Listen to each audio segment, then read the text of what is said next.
Hai, GKS Balikpapan, selamat pagi. Senang sekali kembali menjumpai Anda di ibadah online hari ini. Kami mengucapkan selamat datang bagi yang baru pertama kali bergabung di ibadah online GKS Balikpapan. Ada dua hal penting yang perlu kami sampaikan. Yang pertama, kami mengundang Anda hadir bersama-sama dengan kami di corporate prayer diadakan setiap hari Senin secara virtual jam 8 malam via link Zoom. Yang kedua, kami informasikan selamat bagi Anda yang telah mengikuti kelas lead, dan minggu ini adalah minggu terakhir kelas lead hari Selasa tanggal 9 Maret di jam sama, yaitu jam 8 malam via link Zoom. Dan pengumuman selanjutnya, bagi Anda yang ingin mengetahui lebih lanjut program yang ada di GKS Balikpapan, Anda dapat mengakses website kami di gksbalikpapan.org. Dan bagi Anda yang rindu untuk memberikan persembahan, Anda dapat mentransfer ke rekening kami atau menggunakan QR Code seperti yang tertera di layar berikut ini. Selanjutnya, mari kami mengundang kita sama-sama siapkan diri kita untuk memuji dan menyembah Tuhan. Happy Sunday sayang, puji nama Tuhan. Kalau kita boleh ada sampai saat ini, semua karena kasih dan anugerah Tuhan. Satu hal yang ingin saya bagikan, ketika membaca tema bulan ini tentang percaya kepada Tuhan dalam hal keuangan, saya teringat akan kisah Ayub, di mana Ayub sempat kehilangan segala harta atau benda yang Ayub punya. Dia sempat sakit, bahkan dia ditinggalkan oleh orang-orang yang dia sayangi. Namun apa yang Ayub lakukan? Dia tetap percaya kepada Tuhan. Sehingga di akhir cerita atau kisah Ayub, kita tahu semua bahwa Tuhan mengembalikan segala kepunyaan Ayub lebih dari apa yang Ayub punya sebelumnya. Satu ayat yang menguatkan saya, yang saya belajar dari Ayub 42 ayat 2. Aku tahu bahwa Engkau sanggup melakukan segala sesuatu dan tidak ada rencanamu yang gagal. Untuk itu, mari sama-sama kita percaya kepada Tuhan. Kita puji dan kita sembah Dia. Terima kasih Tuhan. Engkau yang lebih tahu cara untuk membuka jalanku. Engkau yang lebih mengerti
janji-Mu setia.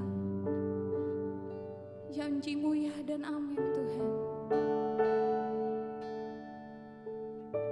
Kami mau percaya Tuhan. Kami mau berserah kepada kehendak-Mu Tuhan.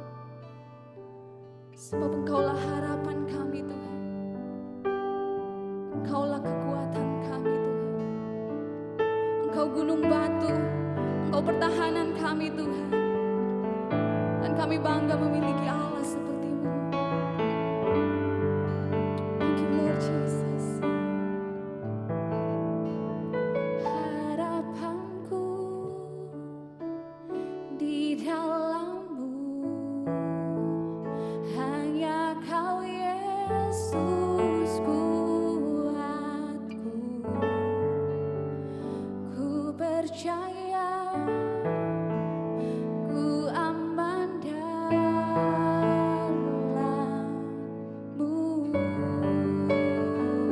Katakan harapanku, harapanku di dalam-Mu, hanya Kau Yesus kuatku. Ku percaya, ku aman dalam-Mu.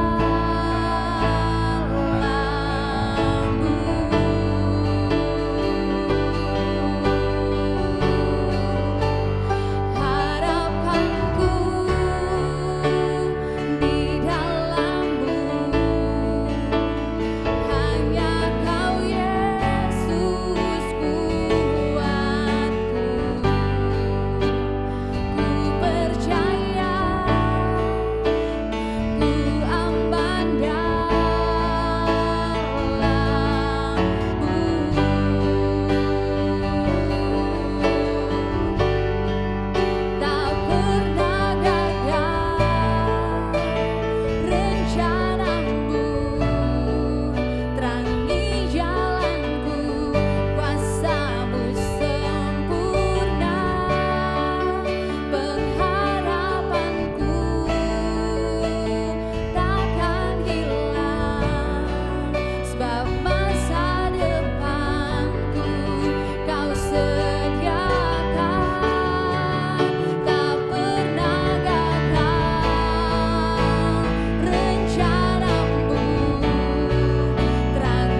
Wow, terima kasih untuk tim Praise and Worship yang telah melayani kita.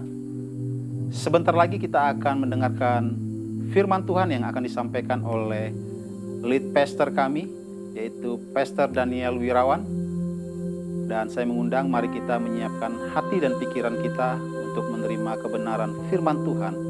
Dan jangan lupa menyiapkan buku catatan maupun gadget Anda untuk mencatat setiap kebenaran firman Tuhan yang Anda tangkap hari ini. Hai, apa kabar semuanya? Senang menjumpai kembali saudara di dalam ibadah pada hari ini. Saya berharap saudara dalam keadaan yang baik dan keadaan yang sehat tentunya dimanapun saudara berada. Kita telah memasuki bulan Maret. Setelah selama bulan Februari kemarin kita belajar mengenai keintiman atau intimacy. Di bulan Maret ini tema kita adalah God's Finance atau keuangan Tuhan. Kita akan belajar banyak mengenai keuangan Tuhan di sepanjang bulan ini. Dan hari ini kita akan melakukan perjamuan kudus. Mari kita siapkan roti dan anggur yang telah saudara persiapkan di rumah saudara masing-masing. Apakah saudara siap? Kalau saudara siap, mari kita angkat roti ini di tangan kanan kita.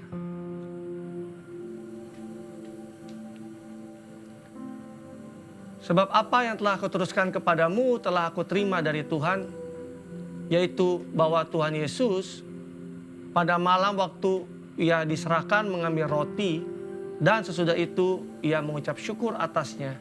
Ia memecah-mecahkannya dan berkata, inilah tubuhku yang diserahkan bagi kamu.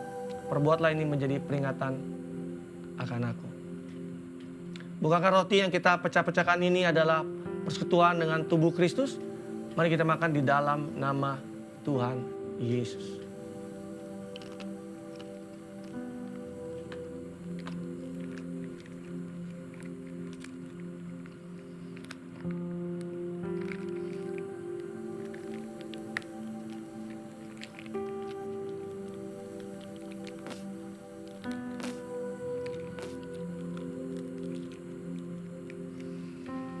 Mari kita angkat cawan ini. Demikian juga ia mengambil cawan sesudah makan lalu berkata, cawan ini adalah perjanjian baru yang dimateraikan oleh darahku. Perbuatlah ini setiap kali kamu meminumnya menjadi peringatan akan aku. Sebab setiap kali kamu makan roti ini dan minum cawan ini, kamu memberitakan kematian Tuhan sampai ia datang. Bukankah cawan mengucapkan syukur, yang atasnya kita mengucapkan syukur adalah persekutuan dengan darah Kristus? Mari kita minum di dalam nama Yesus.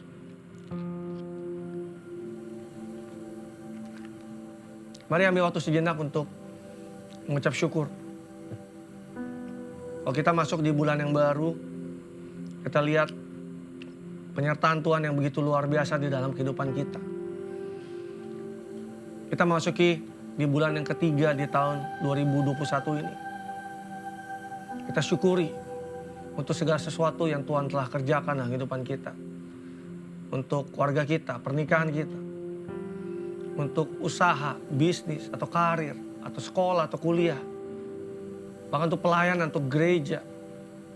Untuk kesehatan yang telah Tuhan berikan buat setiap kita. Just give thanks. Give thanks. Give thanks for everything.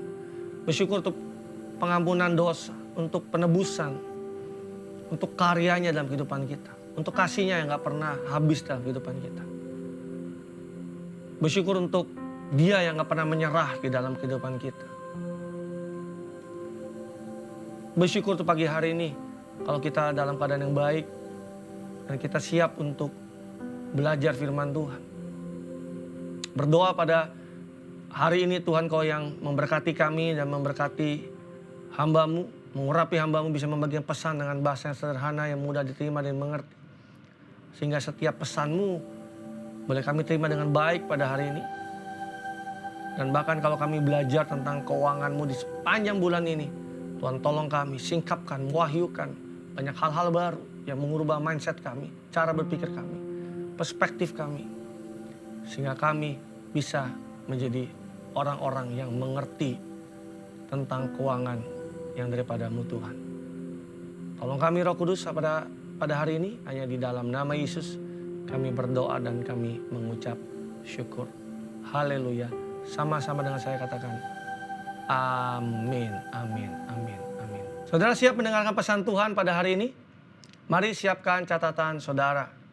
Saya beri judul khotbah saya pada hari ini adalah pengelola yang baik. Hal keuangan adalah hal yang tidak dapat dipisahkan dari kehidupan kita sehari-hari.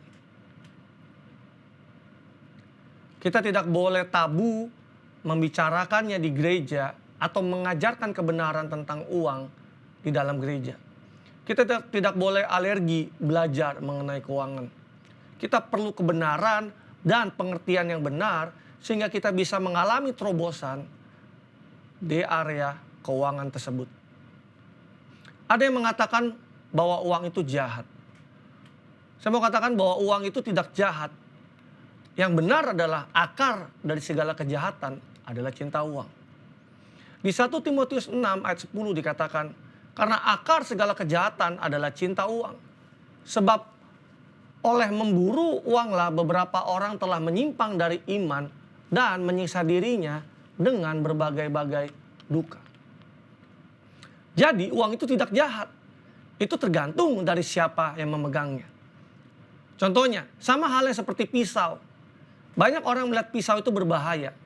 Saya bilang tidak juga. Tergantung dari siapa yang pegang pisaunya. Dan tergantung bagaimana cara menggunakannya dan untuk apa tujuan kegunaannya.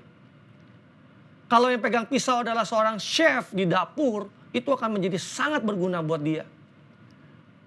Kalau yang pegang pisau itu adalah para pendaki gunung, maka itu akan menjadi sangat berguna. Kalau yang pegang pisau adalah ibu-ibu yang di dapur yang sedang memasak, itu akan menjadi sangat berguna. Tetapi kalau yang pegang adalah anak-anak, itu akan menjadi berbahaya. Kalau yang pegang adalah orang jahat, itu bisa melukai orang lain. Jadi pisau itu berbahaya atau tidak? Ya tentu saja tidak. Orang yang pegang pisaulah yang menentukan. Dikatakan sebab oleh memburu uanglah beberapa orang telah menyimpang dari iman dan menyiksa dirinya dengan berbagai-bagai duka. Di dalam terjemahan lainnya dalam TPT-nya dikatakan di 1 Timotius 6 ayat 10. Loving money is the first step toward all kinds of trouble. Some people run after it so much that they had given up their faith. Craving more money pushes them away from the faith into error, compounding misery in their life. Terjemahan bebas ya, mencintai uang adalah langkah pertama menuju semua jenis masalah. Banyak orang mengejarnya begitu banyak sehingga mereka melepaskan iman mereka, mengingini lebih banyak uang, mendorong mereka menjauhi dari iman ke dalam kesalahan, menambah kesengsaraan dalam hidup mereka. Jangan sampai mengejar uang sedemikian rupa, malah justru melepaskan iman atau menjauhkan orang dari iman, lalu masuk ke dalam error atau kesalahan. Jadi apakah kita bisa menghasilkan uang banyak atau menjadi kaya tanpa kita melepaskan iman dan menjadi error? Oh tentu saja sangat bisa. Apakah kita bisa menjadi kaya tanpa kita diikat oleh uang dan tetap mencintai Tuhan? Oh tentu saja bisa. Apakah salah kita mengejar uang? Ya tidak. Apakah salah kita memburu uang? Ya tidak. Tapi kita perlu mengenali prinsip Tuhan mengenai keuangan tersebut. Dan itu menjadi salah. Tentu kita akan sulit melakukan banyak hal karena hampir semua yang kita butuhkan di dalam hidup ini membutuhkan uang. Kalau sekali lagi, kalau itu salah misalnya, orang mengatakan bahwa oh memburu uang salah, ngejar uang salah. Tentu akan menjadi sulit buat setiap kita dalam hidup ini. Kenapa? Karena hampir semua yang kita butuhkan di dalam kehidupan ini membutuhkan uang. Hidup itu tidak mudah. Tetapi hidup akan jauh lebih mudah kalau ada uang. Saya ulangi sekali lagi, hidup itu nggak mudah. Tapi hidup akan menjadi jauh lebih mudah kalau ada uang. Itu akan menjadi salah kalau kita mengejar uang atau hidup kita dikuasai oleh uang. Itu menjadi salah kalau segala-galanya hidup kita terpusat kepada uang dan bukan lagi kepada Tuhan. Dan hari ini kita akan belajar dan menjadi pengelola yang baik, pengelola keuangan yang baik daripada Tuhan. Nah, sebagai pengelola keuangan yang baik, kita perlu mengerti dua hal penting ini sebagai landasan kita. Yang pertama, kita harus percayakan keuangan kita kepada Tuhan. Salah satu hal yang seringkali menjadi area di mana anak-anak Tuhan kurang percaya kepada Tuhan adalah di area keuangan. Kurang percaya bahwa Tuhan sanggup mencukupkan segala yang kita butuhkan. Di Filipi 4 ayat 19, di dalam terjemahan bahasa Indonesia masa kini dikatakan, Allah yang saya sembah, yang melimpah dengan kekayaan dalam Kristus Yesus, akan memenuhi segala keperluanmu. Ini janji Tuhan. Ini adalah kebenarannya. Bahwa Dia akan memenuhi segala keperluan kita. Dikatakan, aku akan memenuhi segala keperluanmu. God will provide our need, not our greed. Tuhan akan menyediakan keperluan atau kebutuhan kita, bukan keserakahan kita. Sebagai pengelola keuangan Tuhan yang baik, kita harus secure dulu di dalam area ini. Kita harus percaya bahwa Tuhan pasti menyediakan semua yang kita perlukan. Dan landasan kedua yang terpenting sebagai pengelola keuangan Tuhan yang baik adalah Tuhan percayakan keuangannya kepada kita. Kita bukan saja hanya percaya kepada Tuhan mengenai keuangan kita, tetapi kita juga harus tahu bahwa Tuhan itu mempercayakan keuangannya kepada kita untuk dikelola. Kita akan belajar prinsip-prinsip sebagai pengelola keuangan Tuhan yang baik. Ada 3 hal yang akan saya bagikan pada hari ini. Poin yang pertama adalah kembangkan kekuatannya. Di Ulangan 8 ayat 18 dikatakan, tetapi haruslah engkau ingat kepada Tuhan Allahmu, sebab Dialah yang memberikan kepadamu kekuatan untuk memperoleh kekayaan. Dengan maksud meneguhkan perjanjian yang diikrarkannya dengan sumpah kepada nenek moyangmu seperti sekarang ini. For it is God who is giving us power to make wealth. Karena Tuhanlah yang memberikan kita kekuatan untuk membuat atau memperoleh kekayaan. Tuhan tidak memberikan kita kekayaan, tetapi Tuhan memberikan kita kekuatan untuk memperoleh kekayaan. Tuhan tidak menjatuhkan kekayaan itu tiba-tiba dari langit lalu kita tinggal punguti. Tapi Dia memberikan kepada kita kekuatan untuk memperoleh kekayaan itu. Banyak orang minta diberkati Tuhan secara finansial. Tetapi mereka tidaklah sadar bahwa kekuatan untuk memperoleh kekayaan itu sudah diberikan oleh Tuhan. Jadi apa kekuatan untuk memperoleh kekayaan itu? Saudara catat ini. Kekuatan itu adalah pikiran kita. Mindset kita. Bakat kita. Talenta kita. Skill kita. Kemampuan kita. Dan kalau kita kembangkan kekuatan itu, maka kita akan memperoleh kekayaan itu. Tetapi misalnya kalau kita malas, kita tidak mau belajar mengembangkannya, maka nggak heran kita bisa hidup di dalam kekurangan. Di dalam terjemahan New Living Translation-nya, kekuatan untuk memperoleh kekayaan itu diterjemahkan dengan kekuatan untuk sukses. Jadi Tuhan telah berikan kepada kita kekuatan untuk sukses. Jadi kalau ada orang yang mau tanya sama saya, Pastor, apakah Tuhan mau kita sukses?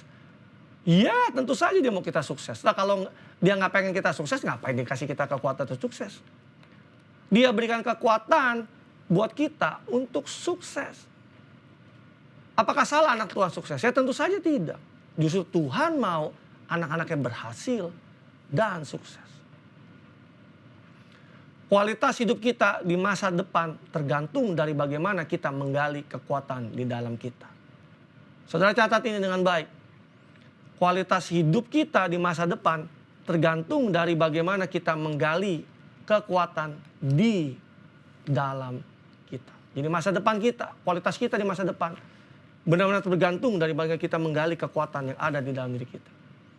Kalau ada orang yang merasa hidupnya begitu-begitu saja, coba cek dulu diri sendiri.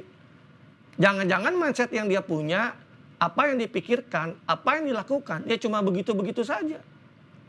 Makanya tidak heran kalau hidupnya begitu-begitu saja. Coba gali kekuatan yang Tuhan telah beri. Coba kembangkan kekuatan yang telah Tuhan beri. Ini bukan passion saya, pastor, misalnya. Coba saja belum dicoba tetapi sudah mulai mengatakan bahwa ini bukan passion. Saya sudah coba kok pastor, tapi saya mentok. Kalau saudara mentok, cari mentor yang bantu saudara. Saya sudah coba pastor, tapi begitu-begitu saja. Belajarlah hal yang baru. Ganti metodenya yang baru. Saya sudah coba pastor, tapi stagnan. Coba rubah mindsetnya dulu sebelum rubah tindakannya. Karena segala sesuatu yang stagnan itu, atau tidak mengalami breakthrough dimulai dari mindset yang stagnan atau yang tidak mengalami breakthrough. Kunci breakthrough itu ada di dalam diri kita, bukan di luar kita. Bukan di tangan orang lain, tapi ada di dalam diri kita. Kalau kita mau melihat ada perubahan yang terjadi dalam hidup kita, kita haruslah pertama-tama menjadi orang yang berubah terlebih dahulu. Bukan orang lain, bukan keadaan kita. Kenapa? Karena kuncinya itu ada di dalam diri kita. Jadi jangan minta keadaannya berubah. Jangan minta suami berubah. Jangan minta istri berubah. Jangan minta pemimpin berubah. Atau jangan meminta orang yang kita pimpin berubah. Dan sebagainya. Kita yang pegang kunci perubahan itu, kitalah yang harus pertama-tama berubah lebih dahulu. Mau buka pintu breakthrough, jangan minta orang lain kuncinya. Kok bisa? Ya karena kuncinya itu ada di dalam diri kita. Katakan amin. Yang kedua yang kita akan pelajari bahwa siapkan salurannya. Tuhan memberkati kita itu melalui saluran berkat-Nya. Seperti air yang dicurahkan dari sumber yang tidak terbatas. Kita perlu siapkan salurannya. Kalau salurannya hanya satu atau salurannya kecil ukurannya, maka yang kita akan terima ya akan begitu-begitu saja. Tetapi kalau kita siapkan salurannya banyak dan salurannya besar-besar ukurannya, maka kita akan menerimanya dengan banyak. Di samping saya ada pipa sebagai sebuah contoh saja. Pipa ini ukurannya tidak terlalu besar. Jadi bayangkan kalau misalkan Tuhan adalah sumbernya dan pipa ini adalah salurannya, maka yang kita bisa terima melalui yang datangnya dari Tuhan hanya melalui ukuran pipa sebesar ini, ya segini akan kita terima. Tetapi kalau kita bisa besarkan salurannya dengan menjadi ukuran yang jauh lebih besar, ini jauh lebih besar, maka yang akan kita terima tentu akan lebih banyak daripada Tuhan. Karena sumber Tuhan adalah sumber yang tidak terbatas.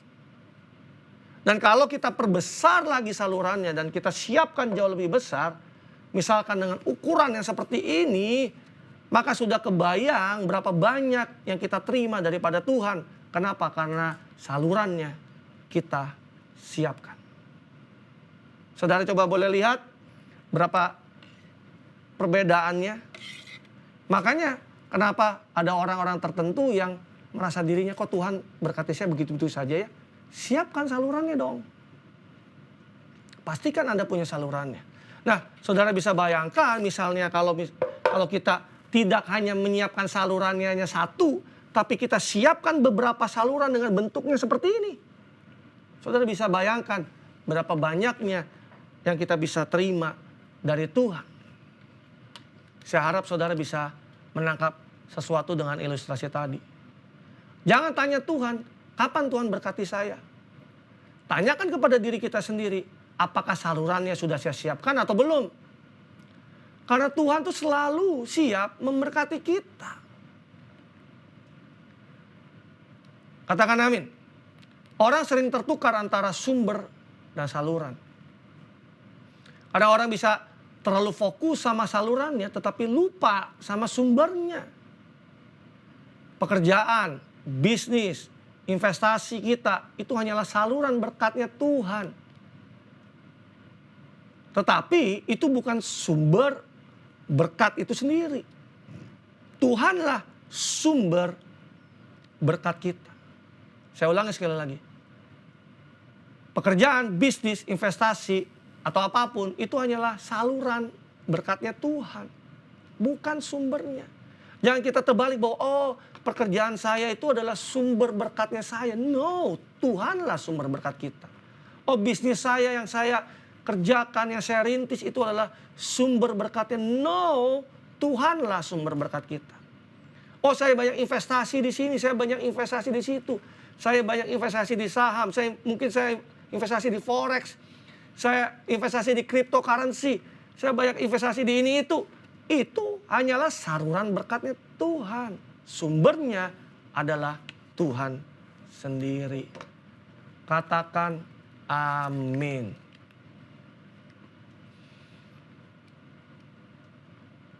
Sumber berkat kita adalah Tuhan sendiri.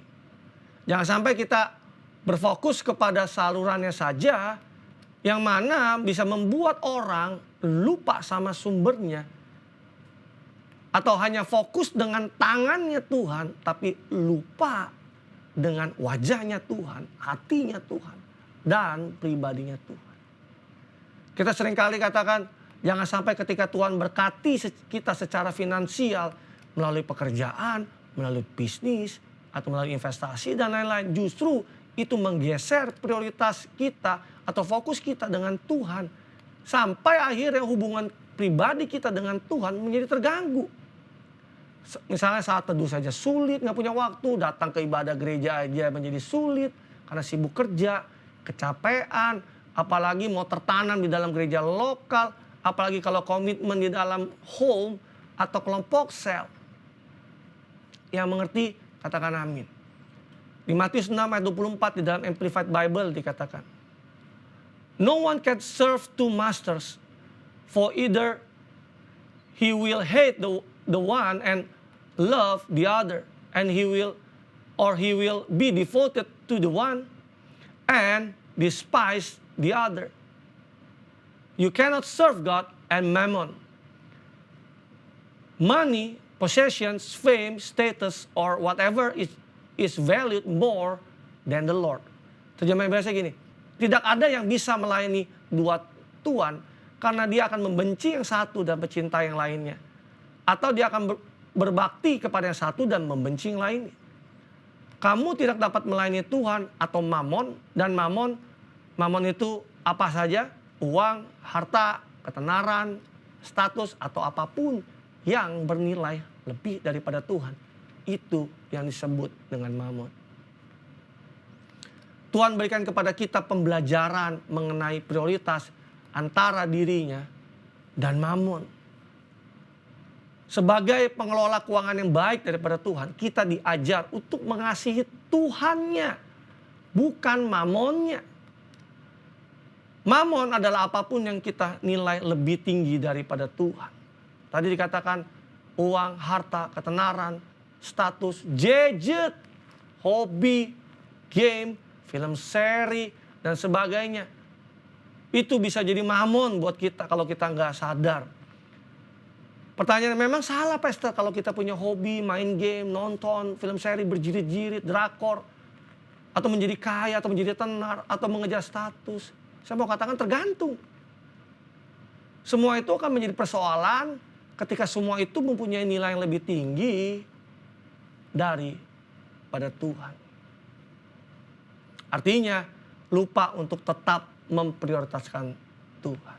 Sebagai pengelola keuangan yang baik daripada Tuhan, kita harus tetap memprioritaskan Tuhan menjadi yang utama di dalam kehidupan kita. Katakan amin.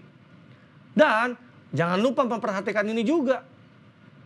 Ketika kita fokus dengan sumbernya, jangan lupa disiapkan salurannya.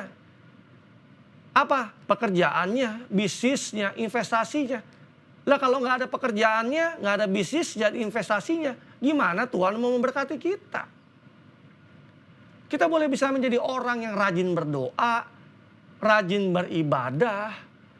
Tapi kalau kita malas kerja, malas berusaha, tidak pernah mau belajar investasi, lah bagaimana Tuhan mau menyalurkan berkatnya kepada kita?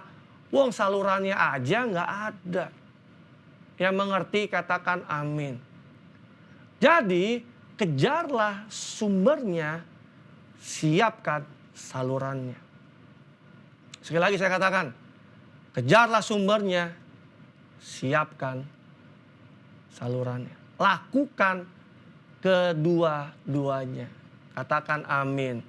Yang ketiga, yang terakhir, perbesar kapasitas kelolanya. Minggu lalu saya baca ada berita viral seperti ini.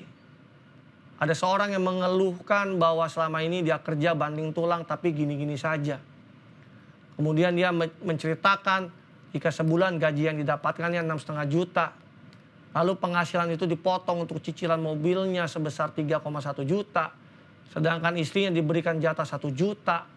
Disebutkan pula jika pria tersebut memberikan orang tuanya 800.000 setiap bulannya. Adapun juga cicilan rumah yang harus dibayarkan 900.000. Sementara untuk dipakai diri sendiri 300.000. Di akhir videonya dia menyebutkan jika hal itu terpaksa dilakukannya karena kalau nggak nyicil gue nggak dapat apa-apa katanya. Saya mau katakan lebih besar cicilan mobilnya daripada kemampuannya untuk menghidupi kehidupan keluarganya.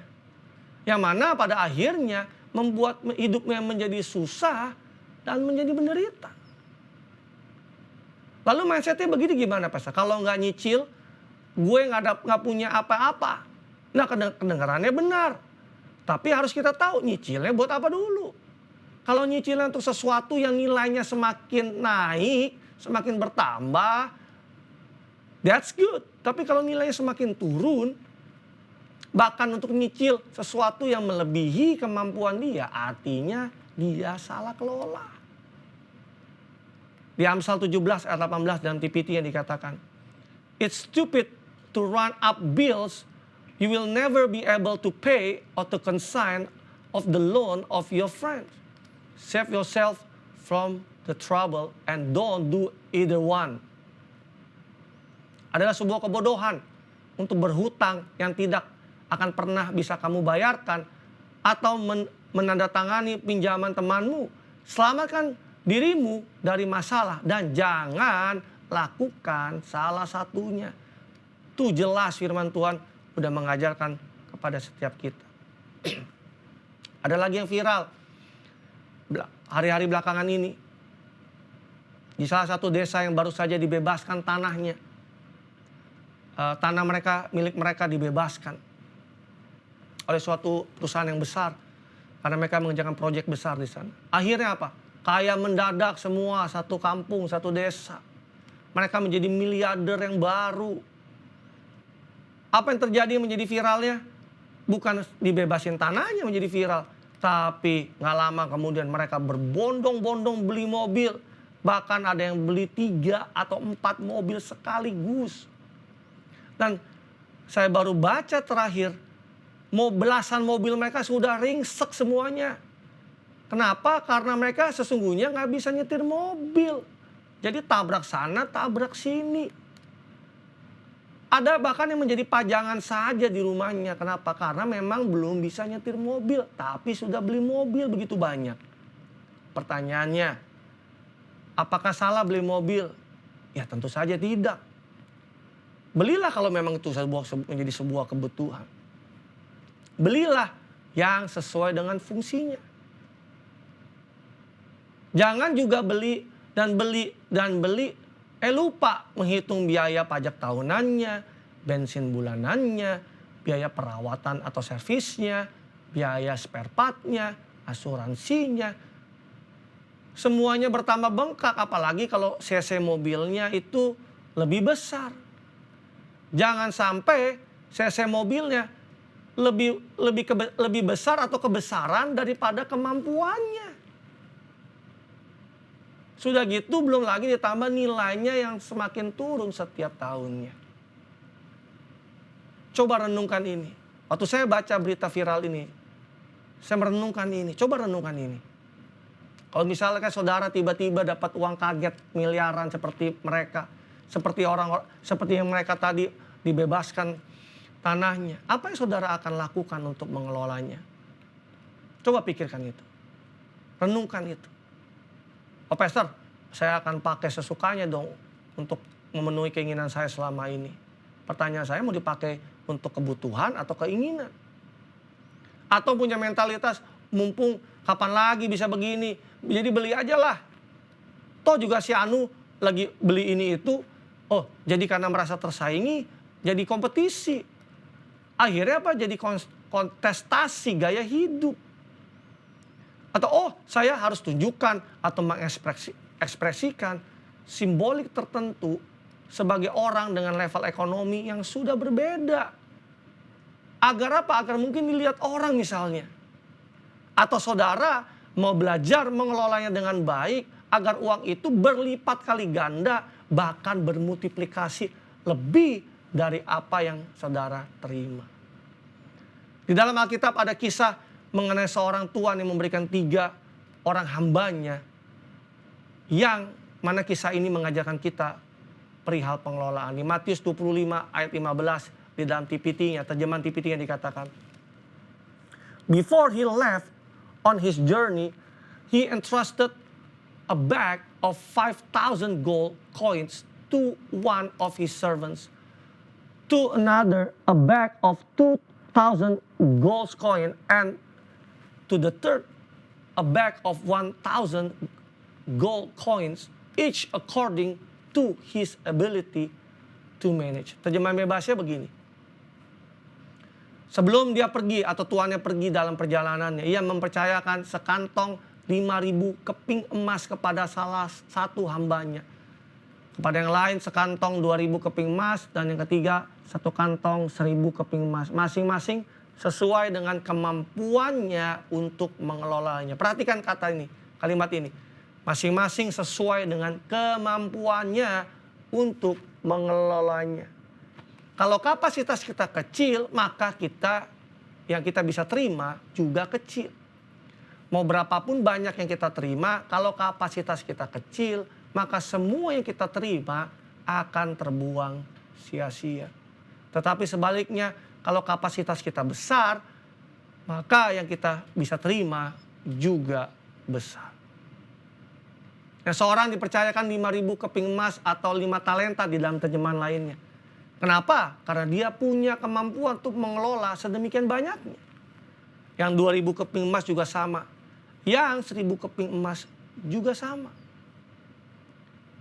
Jika semua itu dikelola dengan baik, maka itu akan multiplikasi. Alkitab jelas menuliskan yang 5 menjadi 10 talenta, yang 2 menjadi 4 talenta. Dan bahkan saya percaya kalau yang 1 dikelola dengan baik, yang 1 pun akan jadi 2 talenta. Tetapi kalau kita tidak kelola dengan baik, apa yang ada padanya pun akan hilang, sama seperti hamba dengan 1.000 keping emas koin atau 1 talenta itu. Apa yang tidak bisa kita kelola dan kita kembangkan dengan baik akan hilang dari tangan kita.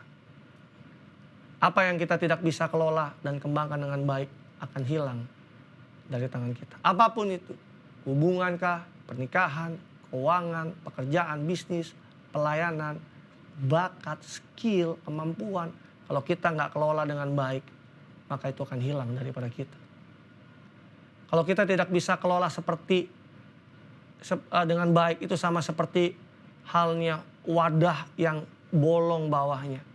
Mau berapapun banyak air yang masuk ke dalam wadah itu, akan percuma saja karena akan terbuang begitu saja. Perhatikan statement ini, dan ini bisa berlaku untuk apa saja. The size of the problem is never the issue. The size of ourselves is the real issue. Ukuran masalah bukanlah isunya. Ukuran diri kitalah adalah isu sesungguhnya. Dengan kata lain, mau ukuran besar atau kecilnya masalah, itu bukanlah isu atau masalah sesungguhnya. Tetapi kapasitas kita atau ukuran diri kitalah yang menjadi isu atau masalah sesungguhnya. Karena kalau size kita kecil, hal apapun akan terasa begitu besar dan berat. Dan kita tidak kuasa menampungnya, termasuk keuangan. Kenapa? Karena kapasitas kita kecil. Katakan amin. Kesimpulannya pada hari ini. Di 2 Korintus 9 ayat 10 dalam terjemahan bahasa Indonesia masa kini dikatakan, Allah yang menyediakan benih untuk si penabur dan makanan untuk kita. Dia juga yang menyediakan dan memperbanyak apa yang kalian tabur supaya hasil kemurahan hatimu bertambah pula. Sebagai pengelola keuangan Tuhan yang baik, kita harus tahu bahwa Tuhan menyediakan buat kita dua hal. Benih dan makanan atau roti untuk kita makan. Jadi makanlah apa yang menjadi makanan buat kita. Dan taburlah benih apa yang memang adalah benih. Karena benih itu Tuhan sediakan dan akan perbanyak apa yang kita tabur dengan kemurahan hati. Benih tidak untuk dimakan, benih itu untuk ditabur. Benih bukanlah makanan kita saat ini. Benih akan menjadi makanan kita di masa yang akan datang. Seorang petani mengerti prinsip ini. Kalau ada hasil tuaian yang dia terima, dia akan pakai untuk menjadi makanannya. Tetapi dia juga menyimpan benih untuk ditaburkan kembali agar dia bisa menuai kembali di masa depan. Yang mengerti, katakan amin. Saya berharap saudara diberkati oleh khotbah pada hari ini mengenai bagaimana Tuhan mau supaya kita menjadi pengelola keuangannya yang baik. Amin. Mari kita tutup di dalam doa. Pak, kami mengucap syukur Tuhan untuk kebenaran-Mu pada hari ini. Kami boleh belajar mengenai keuangan-Mu. Berdoa untuk hikmat-Mu turun atas setiap kami. Sehingga Engkau memampukan kami untuk memperbesar kapasitas kami. Untuk mengerti bahwa Engkau ada sumber yang tidak terbatas. Kau begitu rindu dan ingin memberkati setiap kami. Ajari kami Tuhan untuk menjadi pengelola-pengelola yang setia dan yang baik. Ajari kami untuk bisa mempercayakan keuangan kami kepadamu.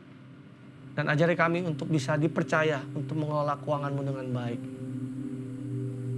Kalau Engkau memberikan kami benih untuk kami tabur dan roti untuk kami makan, berikan kami hikmat. Sehingga kami tahu persis kapan benih itu ditabur. Dan kami tahu bahwa ada makanan-makanan yang telah Tuhan sediakan buat kami untuk kami makan buat kehidupan kami sehari-hari. Pimpin kami Roh Kudus untuk kami bisa banyak belajar tentang keuangan. Ajari kami, pimpin kami, sehingga kami menjadi orang-orang yang benar-benar mengerti dan sadar bahwa keuangan itu adalah hal yang perlu dikelola dengan baik. Di mana kami boleh terus belajar dan menjadi pribadi-pribadi yang menjadi lebih baik dalam mengelola keuangan. Terima kasih Bapak. Dan pada hari ini juga kami mau berdoa untuk setiap jemaat-Mu dimanapun mereka menyaksikan ibadah ini. Tuhan memberkati mereka. Kalau mereka kekurangan hikmat, Tuhan beri hikmat. Kalau mereka membutuhkan damai sejahtera sukacita daripada-Mu, Tuhan kami melepaskan itu dalam nama Yesus. Dan kalau di antara mereka yang mengalami sakit penyakit atau mungkin mereka mengalami positif di dalam COVID, kami berdoa saat ini juga kami lepaskan kesembuhan itu di dalam nama Yesus. Bahkan saat ini mereka juga mengalami pergumulan di dalam keuangan mereka. Kami berdoa Tuhan dengan kebenaran-Mu, dengan perspektif yang baru, dengan mindset yang baru. Menolong mereka semua Tuhan untuk keluar dari situasi yang mereka hadapi. Karena kami tahu bahwa ada Bapa yang gak pernah meninggalkan kami, yang Kau selalu ingin memberkati kami. Tapi ajari kami untuk bisa menjadi pengelola yang baik. Ajari kami untuk mempersiapkan salurannya Tuhan. Dan terima kasih Bapak, kami berdoa untuk Indonesia, kami lepaskan berkat damai sejahtera. Berdoa untuk vaksin yang terus menerus sedang dikerjakan hari-hari ini. Kami berdoa semua berjalan dengan baik, sehingga semakin banyak orang yang divaksin, dan kami berdoa dengan sungguh-sungguh sehingga kami boleh keluar dari situasi pandemi dengan baik. Dan gerejamu juga siap dan tangguh masuk dalam musim yang baru Tuhan.